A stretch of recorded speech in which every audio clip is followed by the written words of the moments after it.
Welcome everyone to A Call for Judgment. Today's show I want to talk about the banking collapse. In the last month there have been 3 banks that have collapsed. This affects everybody, whether you work, whether you live with your parents, whether you're in high school. Listening to this video, it affects you because it has everything to do with all of us, because we all function, whether you pay a mortgage, whether you buy groceries, I'm sure in some way, shape, or form, whether you have money or don't, money will affect your life. Now, I'm not talking about worshiping money. I'm talking about needing money to survive. Now, the banking collapse is crucial in Agenda 2030 in the New World Order.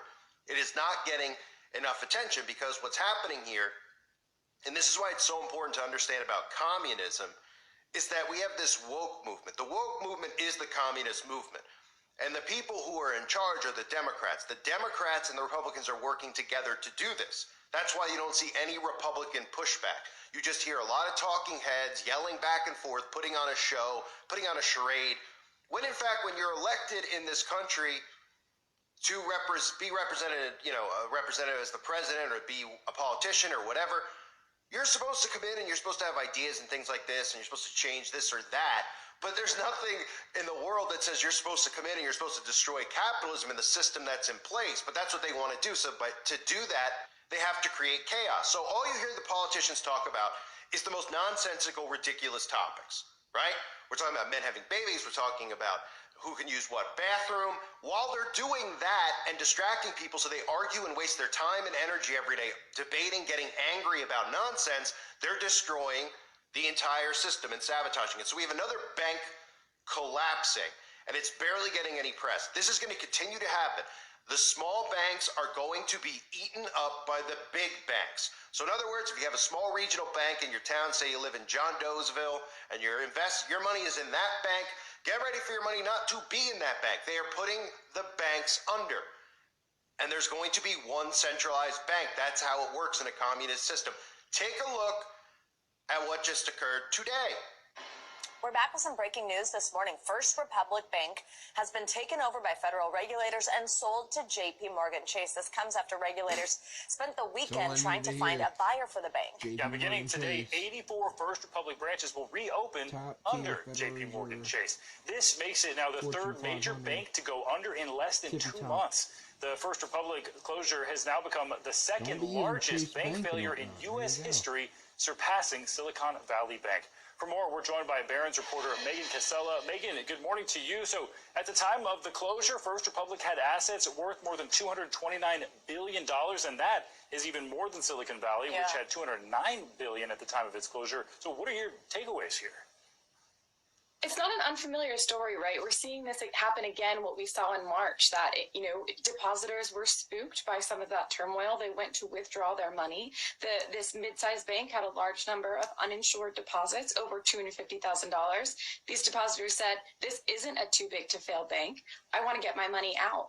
We saw last week that there were signs of that happening, that First Republic had lost a huge number of its deposits, and so it was looking for outside help. We knew there was going to have to be an end to this story, and so federal regulators stepped in over the weekend. JP Morgan stepped in. They're hoping that this contains the crisis, but of course it does spook investors. But I will say government officials, federal regulators have emphasized that they do think that this is contained to a small number of banks that were not likely to see this spread. So that's 3 banks that have gone under in a month. And still, the stuff that gets talked about is all this stuff about pronouns and people's feelings, and that's how communism works. They're playing into a certain audience that they have weakened and made emotionally vulnerable and pretending like they're there to support them so that they could be a line of defense between people like us who are trying to call out what they're doing, because this affects all of us. So if you don't understand why the banks have to collapse, for starters, climate agenda, which is linked into the ESG, right? You might be like, what is that? I don't understand. The carbon footprint, right? They pretend it has to do with the climate. So all the banks are going to track your carbon footprint to make sure that you're being environmentally friendly. What this has to do with is enslavement, financial enslavement. This is what happens in China. If you disagree with the Chinese government, they will freeze your bank account. We just saw it in Canada last year with the truckers thing, right? If you disagree with the Chinese government or you say things negatively on social media, they will not just freeze your bank account, they will limit where you can go and how you can travel. This all has to do with the electric vehicles, has to do with the carbon emissions. It is all a scam. And the banks are going to be at the center of this because the banks are going to control your life because they're going to control what you can and can't do. And they're going to do that by controlling what you can and cannot say, which is part of what they're doing now by deceiving the liberal, weak-minded people out there into censoring free speech because of people's feelings and emotions, because it starts with hate speech, which is a made-up thing, and then it starts filtering down into what you can and can't say. And it goes from, oh, well, it used to just be you couldn't say certain words about certain races. And then 2 years later, it's, oh, you can and cannot say this about certain political parties or certain political figures. And it continues to filter to the point where people are afraid to speak, and especially speak out against the system, because they don't want their bank accounts frozen, and they don't want to be stuck somewhere where their electric vehicles shut off by Big Brother because they suddenly were out speaking against Big Brother, and Big Brother was listening because they're listening on all these devices. This is how the controlled system works. This is why they're hell-bent on shutting all of our voices down right now as they push this forward. Because if people start to see, whether you're Republican or Democrat, that both political parties are working together to divide us and distract us while they sabotage the system. Look at all the stuff happening at once. All this chaos happening at once. It's insanity. You can name every single agenda that people like me have talked about for the last decade that was going to happen, right? A pandemic, a banking collapse, civil unrest, civil war, food crisis, water crisis. All these things are occurring, and that's just to name a few.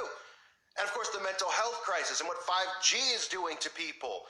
Nobody sees what's happening because they're silencing everybody who's talking out against it. So the banking collapse has to happen because the big banks who are going to scoop up and eat up these smaller banks are the ones who are implementing the carbon footprint, right? I covered this last year. Bank of America, Wells Fargo, Chase Manhattan, Citibank. These huge banks are going to swoop in on the smaller banks, forcing everyone into the big banks. So you won't have an option to go, hey, I don't want anything to do with this carbon emission, carbon footprint tracking system. I'm going to go into John Doe Bank. We're not going to be allowed to, because John Doe Bank's not going to exist. And it's either going to be, well, you have to get into these big banks. And then you might go, well, I won't get into any bank. But you're going to have to, with some type of digital currency, be involved in the big banks. Now, the digital currency isn't going to be here yet, even though they're rolling it out in July, which I've covered last year as well. But what they're going to do is make it almost impossible for you to buy things without having some type of digital representation. So you might say, well, I won't buy anything online anymore. Well, they're going to make it so when you go to storefronts, the small, the ones that remain, because they're putting all storefronts out of business, when you go to the storefronts, that you still can't use cash at the storefronts. I've covered this for years now. More and more stores, Subway, etc., not accepting cash. Somebody posted on my website, which I can't say the name of the website here, but on my website, which I'm sure you all know, about how certain stores were having people go into the store and put their cash inside of a machine. So they put their cash in the machine, and the machine gives them a card back, and there's money on the card, and then they could go through the store and make their purchase, instead of just going up to the cashier with a $20 bill. They want you to get so used to not having cash, that you're actually giving up your cash for a card, and they'll give you a little bonus. If you give when you give your $20, you get $21 on the card. Yay! They're taking the cash, and then they're not recirculating the cash. You see how this whole thing is working? So they're going to freeze people out of this system. And this is so crucial for people to understand. Climate change is the biggest scam that's ever existed. Anything that's going on with the climate is because they're doing it. Whether it's HARP or it's chemtrailing or it's CERN. They're creating this stuff. They've had the ability to do this with earthquakes, with weather manipulation like Operation Popeye for a long period of time. The chemtrailing has never been worse. I'm not saying that some of the climate's not affected, but it's affected because they're doing it deliberately. Okay? And they're not even doing a good job at it because they're barely convincing anyone. But nothing is happening because we're walking around breathing. The carbon they want to neutralize and terminate is us. Okay? And they want to be able to track and monitor you and imprison you in your home. The last event that occurred around the world that still some people believe is going on, because you see them walking around as if it is. That last event was a test for lots of different reasons. But they wanted to see how many people would use social distancing, how many people would quarantine themselves in their homes, because they're going to be imprisoned in your home. There's not enough prison. They can't make prisons for every single person in the world, all the billions of people. So they're going to trick you to imprison yourself in your home. Inside your home, you have all the technology that records and monitors you already. Okay? And all that stuff, people are like, I don't know what happened to that. Nobody's listening. Right to the government. And you might say, well, I'm not saying anything bad. Well, they're listening to you. And even when you start questioning the government, you're like, I don't like this. You know, they're limiting where I can go with my car all of a sudden. Oh, you're going to get doxxed for it. You're going to have money taken out of your account. You're going to have your accounts frozen. And you're going to be told where you can and can't go. And this all connects to this banking collapse. So to wrap all this up with a bow, as you see these banks continue to crumble, right? The government comes out and they go, don't worry about it. It's not a big deal. Let's talk about it. Men can have babies and let's talk about all these things. So they drive people nuts. And then the Republicans in power just go on TV like celebrities and they're like, all this woke nonsense. It's communism. Okay, let's stop calling it woke. It's communism. If they were out there calling it communism woke or just communism, then people go, wait, I don't even understand what that means. Can we talk about it? They've renamed communism as the woke movement to deceive people, to deceive liberals. Because if they hear communism, they're like, wait a minute, I'm not a commie. Communism, we've heard all about communism over the years, how dangerous and how bad it is and how, you know, the dictatorships. I mean, we've heard about it. We see it with China. So they call it woke here. Then they say, oh, well, this movement is about love and we all love one another and tolerate.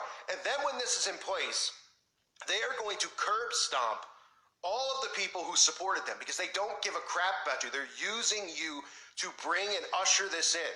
They're putting you as a wall of defense between conservatives and them.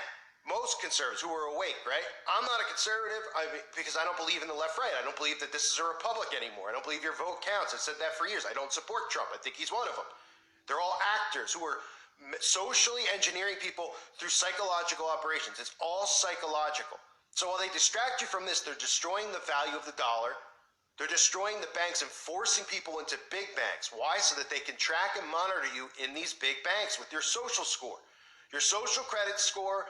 Okay, you'll be forced into a digital currency and they'll force you either into their mark of the beast system or they'll force you out of society where they'll make it unsustainable for you to live because as they continue to pollute the air and dump chemtrails, they'll make it impossible for people to be independent and farm on their own and do these things. Plus, even if you can and you figure ways out around it, which there are, they'll come in with their military and they'll take you away. So they're pulling this in by 2030. There's a video up on my website too talking about private property ownership, another part of communism. Do you hear all the stories out there about people pulling in driveways, getting shot, people knocking on doors, getting shot? Most recently, the newest story, a guy's shooting in his backyard and someone comes over and says, stop shooting. So he goes, get off my private property. This is my property. And then he shoots them. You see how this works psychologically? Because private property, there is none in communism. Now, most of these woke people out there don't know. Most of these liberals don't have a clue what's going on. They're just trying to be politically correct and be nice and be weak. And then they go, oh, you're a bully. Raise your voice. Oh, you're a bully because you don't want to accept this in the schools and all this other nonsense. While they're destroying everything, telling you that everything the way it is bad, right? The Roe v. Wade thing, oh, that wasn't on purpose to rile people up to say we need to destroy the Supreme Court. They're trying to destroy the entire system, so they're doing all of these deliberate things. Then they're distracting you with things that don't matter. So people out there are just going, oh, you know, did you hear about all those people that just, you know, are knocking on doors randomly getting shot? We shouldn't even, not only should we not have people owning guns because it's dangerous, we shouldn't have private property either because they think that if they own this property, they have the right to own a gun and they have the right to do whatever they want on their property. That's how this whole thing is working. That's on the website, those videos where I'm talking about it because you can't talk about it here. So every piece and everything you can implement in a communist government is being implemented psychologically right now. They're planting seeds in every single direction. They're destroying the banks and the dollar. They're doing all of this stuff. This is communism. It is not wokeism. It's communism. And the kids out there don't even know what communism is. They're like, I don't know what that is. I'm woke. Oh, yeah. You don't know what communism is? Are you going to look forward to owning nothing? Are you going to look forward to sharing your home, sharing your wife, sharing your kids with a community? There's no such thing as a utopian society. Humans can't exist in a utopian society. Okay? Humans are flawed. It's not happening. But these imbeciles think that it is. And they think it's going to go that way when they start imprisoning people like us because we're mean and we don't accept and tolerate their disgusting perversions and everything else. But anyway, I'm going to rant off the topic. The banks are collapsing. People don't seem to understand. They are herding people into the big banks so they feel safer, right? Psychologically. Oh my gosh, all these little banks are collapsing. They're going to continue to collapse. And they're going to herd you into the big banks, which have the ESG, which is pretty much, long story short, the carbon emission, the carbon footprint that you've heard about, where every single thing that you do is monitored and tracked. Where you buy from, if that company has a high carbon footprint, you can't buy X amount of things. You can't buy X amount of food. You can't drive X amount of miles. You can't leave your home and go outside for X amount of hours. It is total global enslavement. And everybody's sitting out there going, oh, you know what? Why don't you just let these people say that men can have babies? Hello? Is my mic on? Why do you think they're silencing people like me? They go, oh, they silence you because you're crazy and you're mean and you yell all the time. No, they silence because the truth will end their game. They'll end their plans because the people will not tolerate what they're really trying to do. But if they can continue to distract everybody and continue to say that anyone that speaks against the free press, which isn't a free press, the controlled press, and anyone that speaks this way or that way or has a tone in their voice, they're a detriment to society. They're dangerous. This is part of their plan, and we have to do everything we can to wake people up to what it is, and I'll do my best to continue to do that. I thank everyone for being here. Hope you're doing well. God bless you and your families.